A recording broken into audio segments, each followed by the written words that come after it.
मेरे नाल साडे सत्कारयोग MLA जगदेव सिंह जी कमालू MLA मौड़ ने ते मेरे लैफ्ट हैंड ते सरदार रशपाल सिंह जी जोड़ा माजरा बहुत सीनियर कुलीग ने पार्टी साडे नाल काम करते हैं।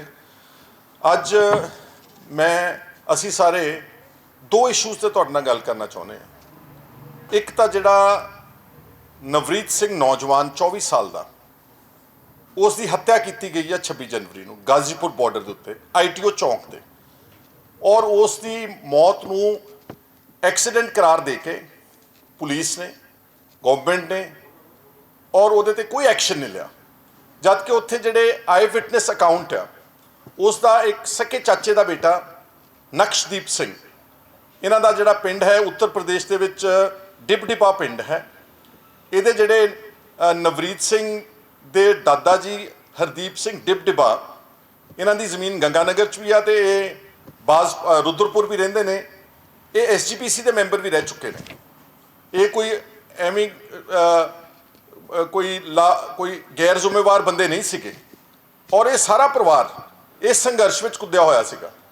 जिहड़ा नवरीत है तो उसका कज़न नक्शदीप वो गाजीपुर बॉर्डर के उत्ते काफ़ी अरसे तो प्रोटेस्ट कर रहे थे, ते जिहड़े इन्हां दे दादा जी आ हरदीप सिंह डिबडिबा वो राजस्थान बॉर्डर के उत्ते लगातार किसान अंदोलन दे विच पार्टिसिपेट कर रहे थे। आपां सब ने देखा कि 26 तरीक नूं जिहड़ा कॉल दी गई सी ट्रैक्टर परेड की, इस ट्रैक्टर परेड में वो अपना ट्रैक्टर लैके आए हुए थे, और वीडियोज़ तुसीं सारिआं ने तकरीबन देख रही कि वो ट्रैक्टर जिहड़ा वो उल्टण के कारण मीडिया कह रहे, पर मेरे को ये पोस्टमार्टम की रिपोर्ट है। ये मैं डॉक्टर्स को कंसल्ट किया इन सिंपल लैंग्वेज सादी लैंग्वेज आ कि ये चिन्ह के लागे ये ठोडी के लागे एक एंट्री पॉइंट है और एक कन के लागे ये एग्जिट पॉइंट है, और ब्रेन मैटर पोरिंग आउट है। ब्रेन मैटर यानी कि जिहड़ा सिर दे विच दिमाग दे विच है सारा वो समान बाहर निकलिया होया, which clearly indicates that this is a clear cut case of police firing. ये मुंडा नौजवान और नक्शदीप हुणी ते होर किसान आगू उत्थे चशमदीद गवाह ने गवाही दे रहे हैं, ये गोली दे नाल मरिया वा। और जे तुसी सीक्वेंस ऑफ देखोगे ट्रैक्टर का भी वो गोली एक तो वध गोली चली आ, ट्रैक्टर के टायरां विच भी लगी आ, जिहदे नाल इंबैलेंस हो गया, तो जो ये गोली वजी है उदों ट्रैक्टर का आउट ऑफ कंट्रोल हो गया, तो यदी उत्थे उस गोली दे करके मौत हुई है। एक मिनट वास्ते मान लो कि पुलिस ते मीडिया जिहड़ा गोदी मीडिया है वो कहता जी कि एक्सीडेंट ना मरिया है नौजवान, तो फिर जो एक्सीडेंट होया सीगा कि सरकार ने अक्सर पुलिस उत्थे हज़ारां की तादाद में पुलिस सी ऑफिसर सीगे, एग्जैक्टिव मजिस्ट्रेट SDM सब की ड्यूटी लगी होंदी सरकारी मुलाजमां की, किसी ने उन्होंने हस्पताल में फर्स्ट एड की लिजाण की कोशिश की, कोई उसदा इलाज कराउण की कोशिश की, तो जे हत्या हो गई सी तो दिल्ली में पोस्टमार्टम क्यों नहीं किया गया, परिवार नूं मजबूर किया गया, तो वो परिवार उत्तर प्रदेश में अपनी वो बॉडी लैके गए ने।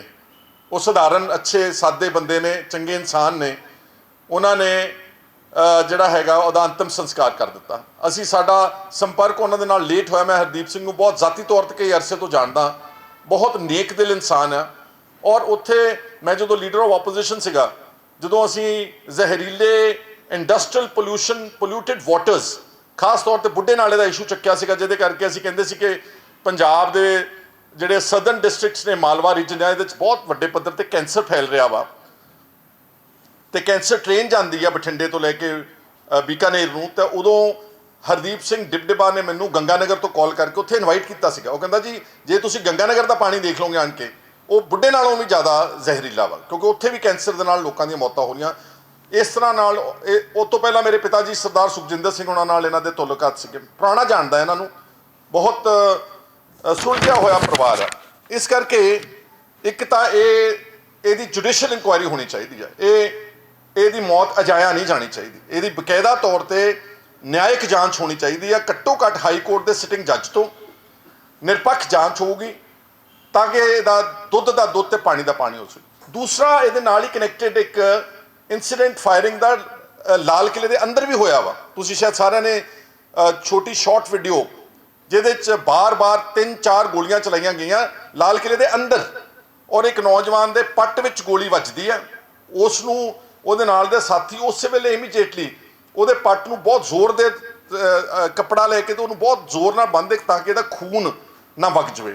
ਇਹਦਾ ਮਤਲਬ ਇਹ ਹੈ ਕਿ ਦਿੱਲੀ ਪੁਲਿਸ ਨੂੰ ਫਾਇਰਿੰਗ ਗੋਲੀ ਚਲਾਉਣ ਦੇ ਆਦੇਸ਼ ਸੀਗੇ ਔਰ ਅਸੀਂ ਤਾਂ ਇਹ ਕਹਿਣਾ ਚਾਹੁੰਦੇ ਕਿ ਇਹੀ ਜਿਹੜੀ ਨਿਆਇਕ ਜਾਂਚ ਹੋਵੇ ਹਾਈ ਕੋਰਟ ਦੇ ਜੱਜ ਦੀ, ਇਹ ਨਵਰੀਤ ਸਿੰਘ ਦੇ ਮਾਮਲੇ ਦੀ ਵੀ ਜਾਂਚ ਕਰੇ ਤੇ ਰੈੱਡ ਫੋਰਟ ਦੇ ਅੰਦਰ ਜੋ ਵਾਪਰਿਆ ਉਸ ਦਿਨ ਕੌਣ ਲੋਕ ਸੀਗੇ, ਕਿਹਨਾਂ ਨੇ ਹੁੱਲੜਬਾਜ਼ੀ ਕੀਤੀ, ਪੁਲਿਸ ਵਾਲੇ ਜੇ ਉੱਥੇ ਨੂੰ ਪ੍ਰੋਵੋਕ ਕੀਤਾ ਗਿਆ ਉਹ ਕੌਣ ਸੀਗੇ, ਕੀ RSS ਦੇ ਗਵਰਨਮੈਂਟ ਦੇ ਪਲਾਂਟਡ ਏਜੰਟ ਸੀਗੇ ਜਿਨ੍ਹਾਂ ਨੇ ਸਾਰਾ ਖਲਲ ਪਾਇਆ ਤਾਂ ਕਿ ਇਸ ਮੋਰਚੇ ਨੂੰ ਇਸ ਅੰਦੋਲਨ ਨੂੰ ਬਦਨਾਮ ਕੀਤਾ ਜਾਵੇ, ਇਹਨੂੰ ਟੋਰਪੀਡੋ ਕੀਤਾ ਜਾਵੇ ਤਾਂ ਕਿ ਉਹ ਸਬਸੀਕੁਐਂਟਲੀ ਫਿਰ ਇਲੈਕਟ੍ਰੋਨਿਕ ਮੀਡੀਆ ਤੇ ਜਿਹੜੇ ਪੇਡ ਚੈਨਲ ਨੇ ਸਰਕਾਰ ਦੇ ਉਹਦੇ ਤੇ ਇਹਨਾਂ ਨੂੰ ਹੁੱਲੜਬਾਜ਼ ਕਹਿ ਦਿੱਤਾ, ਇਹਨਾਂ ਨੂੰ ਐਂਟੀ ਨੈਸ਼ਨਲ ਕਹਿ ਦਿੱਤਾ, ਇਹਨਾਂ ਨੂੰ ਆਤੰਕੀ ਕਹਿ ਦਿੱਤਾ, ਇਹਨਾਂ ਨੂੰ ਪਤਾ ਨਹੀਂ ਕੀ ਕੁਝ ਕਹਿ ਦਿੱਤਾ।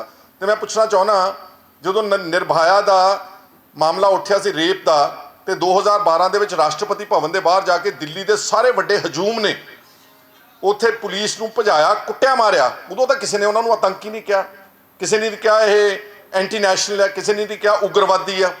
ਉਹਨਾਂ ਨੂੰ ਸਾਰਾ ਇਹੀ ਨੈਸ਼ਨਲ ਮੀਡੀਆ ਸਿਰਫ ਪਤਾ ਕੀ ਕਹਿੰਦਾ ਸੀਗਾ ਕਿ ਇਹ ਪ੍ਰੋਟੈਸਟਰਸ ਨੇ, ਇਹ ਸਿਰਫ ਆਪਣਾ ਵਿਰੋਧ ਦਰਜ ਕਰਨ ਵਾਸਤੇ ਇੱਥੇ ਆਏ ਨੇ। ਤੇ ਜਿਹੜੇ ਲੋਕਾਂ ਨੇ ਬਾਬਰੀ ਮਸਜਿਦ ਢਾਈ ਉੱਤੇ ਚੜ੍ਹ ਕੇ ਹਜ਼ਾਰਾਂ ਦੀ ਤਾਦਾਦ ਵਿੱਚ ਝੰਡੇ ਗੱਡੇ ਉੱਤੇ, ਉਹਨਾਂ ਨੂੰ ਕਿਸੇ ਨੇ ਉਗਰਵਾਦੀ ਨਹੀਂ ਕਿਹਾ। ਇਸ ਕਰਕੇ ਬਹੁਤ ਸਾਰੇ ਇਨਸੀਡੈਂਟਸ ਦੱਸਦੇ ਨੇ ਸਾਨੂੰ ਔਰ ਇਹ ਜੇ ਝੰਡੇ ਦੀ ਗੱਲ ਕਰੋ ਤਾਂ ਤੁਸੀਂ ਦੇਖੋਗੇ ਕਿ BJP ਦੇ RSS ਨਾਲ ਝੰਡੇ ਹਾਈ ਕੋਰਟਾਂ ਦੇ ਉੱਤੇ ਆਪਣੇ ਟੰਗੇ ਹੋਏ ਨੇ ਜਾ ਕੇ ਕਚਹਿਰੀਆਂ ਦੇ ਵਿੱਚ। ਇਸ ਕਰਕੇ ਇਹ ਸਾਰੇ ਘਟਨਾਕ੍ਰਮ ਨੂੰ ਜਾਣ-ਬੁੱਝ ਕੇ ਮੋਰਚੇ ਨੂੰ ਬਦਨਾਮ ਕਰਨ ਲਈ, ਕਿਸਾਨ ਅੰਦੋਲਨ ਨੂੰ ਟੋਰਪੀਡੋ ਕਰਨ ਲਈ, ਇਹਨੂੰ ਫੇਲ ਕਰਨ ਵਾਸਤੇ ਇਹ ਸਾਰਾ ਕੁਝ ਕੀਤਾ ਗਿਆ ਤੇ ਬਾਅਦ ਵਿੱਚ 24 ਘੰਟੇ TV ਚੈਨਲਾਂ ਦੇ ਉੱਤੇ ਇਹਦੀ ਬਦਨਾਮੀ ਕੀਤੀ ਗਈ ਹੈ। ਔਰ ਹੋਰ ਦੁੱਖ ਦੀ ਗੱਲ ਹੈ BJP ਦੇਖੋ ਕਿੱਡੀ ਗਲਤ ਗੱਲ ਕਰ ਰਹੀ ਹੈ, ਫਿਰਕੂ ਦੰਗੇ ਕਰਾਉਣ ਦੇ ਚੱਕਰ ਵਿੱਚ ਪਈ ਹੋਈ ਹੈ। ਕੱਲ ਤੁਸੀਂ ਦੇਖਿਆ ਕੁੰਡਲੀ ਬਾਰਡਰ ਤੇ ਐਵੇਂ 200-300 ਆਦਮੀ ਉੱਥੇ ਬਨੋਟੀ ਜਿਹੜਾ BJP ਦਾ ਏਜੰਟ ਹੋਊਗਾ ਹੱਥ ਠੋਕ ਕੇ ਉਹਨਾਂ ਨੂੰ ਝੰਡੇ ਫੜਾ ਕੇ ਤੇ ਭੇਜਤਾ ਕਿ ਜੀ ਤੁਸੀਂ ਜਗ੍ਹਾ ਖਾਲੀ ਕਰੋ। ਔਰ ਪਿੰਡਾਂ ਦੇ ਵਿੱਚ ਇਹ BJP ਇੱਕ ਬਕਾਇਦਾ ਕੈਂਪੇਨ ਚਲਾ ਰਹੀ ਸੀਗੀ ਕਿ ਇਹਨਾਂ ਕਿਸਾਨਾਂ ਨੂੰ ਬਾਰਡਰਾਂ ਤੋਂ ਉਠਾਓ। ਇਹਨਾਂ ਕਿਸਾਨਾਂ ਨੇ ਕੀ ਗਲਤ ਕੀਤਾ ਜੀ? ਇਹ ਤਾਂ ਆਪਣੇ ਹਕੂਕ ਦੀ, ਆਪਣੇ ਅਧਿਕਾਰਾਂ ਦੀ ਲੜਾਈ ਲੜ ਰਹੇ ਨੇ ਔਰ ਪਿਛਲੇ 6 ਮਹੀਨਿਆਂ ਤੋਂ ਲੜ ਰਹੇ ਨੇ। 2 ਮਹੀਨਿਆਂ ਤੋਂ ਬਾਰਡਰ ਤੇ ਬੈਠੇ ਨੇ। 150 ਦੇ ਕਰੀਬ ਬੰਦਾ ਜਿਹੜਾ ਕਿਸਾਨ ਮਾਰਿਆ ਜਾ ਚੁੱਕਾ ਵਾ। ਇਹਦੇ ਨਾਲੋਂ ਜ਼ਿਆਦਾ ਦੁੱਖਦਾਈ, ਇਹਦੇ ਨਾਲੋਂ ਜ਼ਿਆਦਾ ਤਾਨਾਸ਼ਾਹ ਸਰਕਾਰ, ਇਹਦੇ ਨਾਲੋਂ ਜ਼ਿਆਦਾ ਮਾੜੀ ਸਰਕਾਰ, ਇਹਦੇ ਨਾਲੋਂ ਜ਼ਿਆਦਾ ਡਿਕਟੇਟਰਸ਼ਿਪ, ਇਹਦੇ ਨਾਲੋਂ ਜ਼ਿਆਦਾ ਐਂਟੀ ਪੀਪਲ ਸਰਕਾਰ ਮੈਂ ਸਮਝਦਾ ਕਦੀ ਨਹੀਂ ਦੇਖੀ। ਇਸ ਕਰਕੇ ਇੱਕ ਤਾਂ ਇਹਦੀ ਨਿਆਇਕ ਜਾਂਚ ਅਵਸ਼ ਸਾਰੇ ਘਟਨਾਕ੍ਰਮ ਦੀ ਤੇ ਨਵਰੀਤ ਸਿੰਘ ਨੂੰ ਬਕਾਇਦਾ ਤੌਰ ਤੇ ਇਨਸਾਫ ਮਿਲਣਾ ਚਾਹੀਦਾ। ਮੇਰੀ ਹੱਥ ਜੋੜ ਕੇ ਨਿਮਰਤਾ ਨਾਲ ਕਿਸਾਨ ਆਗੂਆਂ ਨੂੰ ਬੇਨਤੀ ਹੈ ਕਿ ਤੁਸੀਂ 150 ਜਿਹੜਾ ਵਿਅਕਤੀ ਮਰਿਆ ਉਹਨੂੰ ਤੁਸੀਂ ਸਾਰੇ ਕਹਿੰਦੇ ਆਪਾਂ ਕਿ ਸ਼ਹੀਦ ਆ ਔਰ ਹੈ ਵੀ ਸ਼ਹੀਦ, ਕਿਉਂਕਿ ਆਪਣੇ ਕੰਮ ਲਈ ਨਹੀਂ ਮਰੇ, ਉਹ ਕਿਸਾਨਾਂ ਦੇ ਅੰਦੋਲਨ ਵਿੱਚ ਜਾ ਕੇ ਉਹਨਾਂ ਦੀ ਮੌਤ ਹੋਈ ਹੈ। ਤੇ ਨਵਰੀਤ ਸਿੰਘ ਦੇ ਕੇਸ ਨੂੰ ਵੀ ਤੁਹਾਨੂੰ ਟੇਕ ਅਪ ਕਰਨਾ ਚਾਹੀਦਾ। ਤੁਹਾਨੂੰ ਨਵਰੀਤ ਸਿੰਘ ਦੀ ਮੌਤ ਅਜਾਇਆ ਨਹੀਂ ਜਾਣੀ ਚਾਹੀਦੀ। ਉਹ ਆਸਟ੍ਰੇਲੀਆ ਰਹਿੰਦਾ ਸੀ ਵਿਚਾਰਾ, 2 ਸਾਲ ਪਹਿਲਾਂ ਉਹਦਾ ਸ਼ਾਦੀ ਹੋਈ ਹੈ ਸਿਰਫ। ਉਹਦੇ ਤੁਸੀਂ ਅੰਦਾਜ਼ਾ ਲਾ ਲਓ ਉਹਦੀ ਜ਼ਿੰਦਗੀ, ਉਹਨਾਂ ਦੇ ਪਰਿਵਾਰ ਵਿੱਚ ਕਿੰਨਾ ਵੱਡਾ ਹਨੇਰਾ ਆਇਆ ਵਾ। ਉਹ ਕਿਸਾਨੀ ਅੰਦੋਲਨ ਵਿੱਚ ITO ਚੌਂਕ ਵਿੱਚ ਉਹਦੀ ਸ਼ਹਾਦਤ ਹੋਈ ਹੈ। ਇਸ ਕਰਕੇ ਕਿਸਾਨ ਜਥੇਬੰਦੀਆਂ ਨੂੰ ਉਹਦੇ ਲਈ ਇਨਸਾਫ ਦੀ ਮੰਗ ਉਠਾਉਣੀ ਚਾਹੀਦੀ ਤੇ ਉਹਨੂੰ ਆਪਣਾ ਇੱਕ ਸਿਪਾਹੀ ਮੰਨਦਿਆਂ ਹੋਇਆਂ ਸਰਕਾਰ ਦੇ ਨਾਲ ਇਹ ਉਸੀ ਗੱਲ ਕਰਨੀ ਚਾਹੀਦੀ। ਦੂਸਰਾ, ਜਿਹੜਾ ਕਿਸਾਨ ਆਗੂਆਂ ਦੇ ਉੱਤੇ FIR ਦਰਜ ਕੀਤੀ ਗਈ ਹੈ, ਬਹੁਤ ਲੰਬੀ ਚੌੜੀ FIR, ਮੈਂ ਤੁਹਾਨੂੰ ਈਮੇਲ ਦੇ ਉੱਤੇ ਸਾਰਾ ਰਿਕਾਰਡ ਭੇਜ ਰਿਹਾ ਵਾਂ। ਮੇਰੇ ਖਿਆਲ ਸ਼ਾਇਦ 30-32 ਨੌਜਵਾਨਾਂ ਨੂੰ ਅਰੈਸਟ ਕੀਤਾ ਗਿਆ ਵਾ ਤੇ ਸ਼ਾਇਦ 30-31 ਜਿਹੜੀ ਕਿਸਾਨ ਜਥੇਬੰਦੀਆਂ ਦੇ ਇੰਪੋਰਟੈਂਟ ਲੀਡਰਸ ਹੈ ਸਾਰਿਆਂ ਨੂੰ ਉਹਦੇ 'ਚ ਨਾਮਜ਼ਦ ਕਰ ਦਿੱਤਾ। ਇਹ ਕੋਈ ਸੀਗਾ ਹੀ ਨਹੀਂ ਉੱਥੇ। ਜਿਹੜਾ ਜੋ ਕੁਝ ਘਟਨਾਕ੍ਰਮ ਵਾਪਰਿਆ ਉਹਨਾਂ ਤੇ 307 ਵੀ ਲਾ ਦਿੱਤੀ, ਉਹਨਾਂ ਦੇ ਪਤਾ ਨਹੀਂ 35-40 ਧਾਰਾਵਾਂ ਲਾ ਦਿੱਤੀਆਂ ਨੇ। They had nothing to do with that. ਸਾਰਿਆਂ ਨੇ ਆਪਾਂ ਸੋਸ਼ਲ ਮੀਡੀਆ ਦੇਖਿਆ ਨਾ, ਉੱਥੇ ਜਿਹੜੇ ਇੰਪੋਰਟੈਂਟ ਲੀਡਰਸ ਸੀਗੇ ਕਿਸਾਨਾਂ ਦੇ, ਬਲਬੀਰ ਸਿੰਘ ਰਾਜੇਵਾਲ ਜਾਂ ਰੁਲਦਾ ਸਿੰਘ ਜਾਂ ਜਿਹੜੇ ਨਾਮ ਲਿਖੇ ਗਏ ਨੇ FIR ਦੇ ਵਿੱਚ, ਬਲਦੇਵ ਸਿੰਘ ਸਰਸਾ, ਜਗਜੀਤ ਸਿੰਘ ਡੱਲੇਵਾਲ, ਹਰਮੀਤ ਸਿੰਘ ਕਾਦੀਆਂ, ਇਹ ਤਾਂ ਹੈ ਹੀ ਨਹੀਂ ਸੀਗੇ। ਇਹ ਤਾਂ ਕਿਤੇ ਵੀ ਕਿਸੇ ਵਾਇਲੈਂਸ ਵਿੱਚ ਨਹੀਂ, ਸਿਰਫ 120 ਧਾਰਾ ਲਾ ਕੇ ਕਿ ਇਹਨਾਂ ਦੀ ਸਾਜ਼ਿਸ਼ ਦੇ ਨਾਲ ਕੀਤਾ ਗਿਆ ਵਾ। ਔਰ ਤੁਸੀਂ ਦੇਖਦੇ ਰਹੇ ਹੋ ਕਿ ਫਾਰਮ ਲੀਡਰਸ ਨੇ ਰਿਪੀਟਡਲੀ ਪੀਸ ਮੇਨਟੇਨ ਕਰਨ ਦੀ ਗੱਲ ਕੀਤੀ ਆ। ਦੁਬਾਰਾ ਉਹਨਾਂ ਨੇ ਕਿਹਾ ਕਿ ਆਪਾਂ ਸ਼ਾਂਤੀ ਭੰਗ ਨਹੀਂ ਕਰਨੀ। ਉਹ ਤਾਂ ਵਿਚਾਰੇ ਰੋਕਦੇ ਰਹੇ ਨੇ।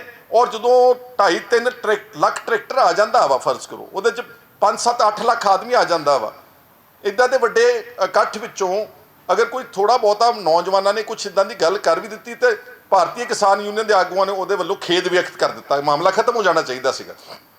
FIR दर्ज करनी आ, इहदा मतलब आ कि वह आगुआं नूं कानून का पुलिस का सहारा लैके उन्होंने डरा रहे हैं, उन्होंने धमका रहे हैं। इनू पोलिटिकल सियासी अतवाद कहा जा सकता, इनू पोलिटिकल टैररिज्म कहा जा सकता, इनू प्योर वेंडेटा कहा जा सकता। ये बदलाखोरी की नीति है और इस दे नाल वो साडे अंदोलन नूं खदेड़ना चाहते हैं, उखाड़ना चाहते हैं, बजाए कि किसानों दी जायज़ मंगां बन्नण उन्हां ते उल्टा बदलाखोरी की कार्रवाई करके ते FIR दर्ज करते। मैनूं दुख है पंजाब दी सियासी पार्टियां ते इन्हां ने किसी ने उन्हां दे हक विच आवाज़ नहीं उठाई।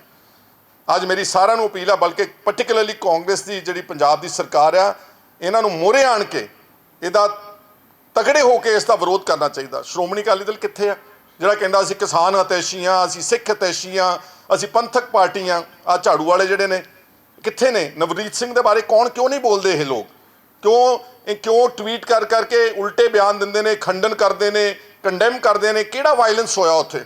मैनूं दसो, लाल किले वाले इंसीडेंट विच कित्थे अगजनी हुई आ? किहड़े पुलिस के किसी पुलिस का कतल होया होवे? कोई भन तोड़ करके कोई बसां या ट्रकां नूं कोई भन तोड़ या पब्लिक प्रॉपर्टी नूं डैमेज किया? कुछ नहीं होया।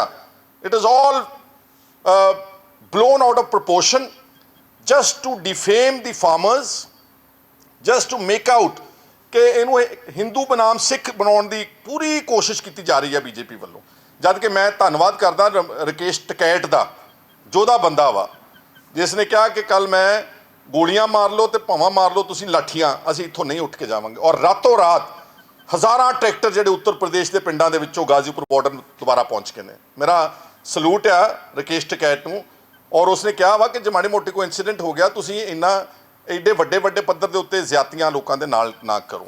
मेरी राकेश टिकैत नूं भी मेरी बेनती है कि अगर हो सके तुसीं विचार करो कि ये नौजवान गाजीपुर बॉर्डर ते मरिया वा, ये अंदोलन करके मरिया है, ਇਹਦਾ ਭੋਗ ਜਿਹੜਾ ਵਾ ਇਹਨੂੰ गाजीपुर बॉर्डर ਦੇ ਉੱਤੇ ਪਾਇਆ ਜਾਵੇ ਤੇ ਸਾਰਿਆਂ ਨੂੰ ਕਾਲ ਦਿੱਤੀ ਜਾਵੇ ਕਿ ਇਸ ਨੌਜਵਾਨ ਦੇ ਭੋਗ ਦੇ ਉੱਤੇ ਪਹੁੰਚੋ ਤਾਂ ਕਿ ਆਪਾਂ ਉਸ ਨੂੰ ਸਹੀ ਸ਼ਰਧਾਂਜਲੀ ਜਿਹੜੀ ਦੇ ਸਕੀਏ।